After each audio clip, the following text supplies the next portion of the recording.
C'est d'une seule voix que le collectif des praticiens hospitaliers, l'intersyndical des ressources humaines et le Syntrasèche ont exprimé leur mécontentement vis-à-vis du gouvernement ce mercredi 2 août 2017 au ministère de la Santé.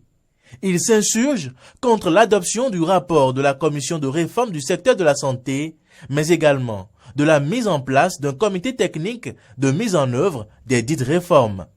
À l'interdiction supposée du droit de grève au personnel de la santé, s'ajoutent d'autres griefs contre ce rapport qu'ils accusent le gouvernement de cacher. Les organes supraministériels créés, notamment l'autorité de régulation de la santé, le Conseil national de soins de santé primaire, le Conseil national de la médecine hospitalière, loin de rendre l'organisation du secteur plus opérationnelle, vont être à l'origine de luttes politiques, de lourdeur administrative et d'inefficacité. L'affermage et la mise en concession qui constituent une privatisation déguisée des hôpitaux.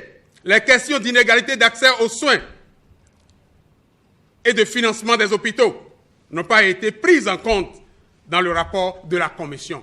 Les trois organisations donnent un délai de 2 semaines au gouvernement pour donner satisfaction à leurs revendications. Nous annonçons le démarrage dès ce jour d'une série d'actions syndicales à intensité croissante qui conduira à des grèves perlées pour exiger de ce gouvernement que le rapport de la commission de réforme du secteur de la santé soit rendu public. 2. Pour exiger que la décision de création d'un comité technique de mise en œuvre des dites réformes soit purement et simplement rapportée.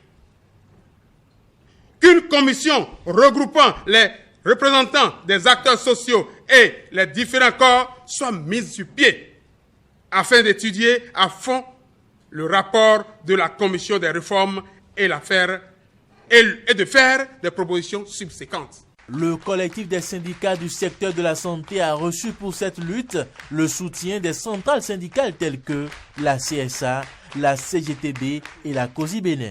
Désormais, l'heure de la parole, c'est terminé.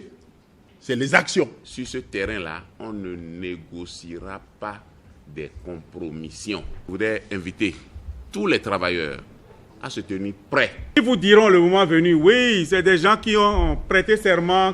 En principe, ils ne devraient pas fermer les hôpitaux. Mais il faut être deux pour ouvrir les hôpitaux. C'est d'abord les travailleurs et ensuite le gouvernement.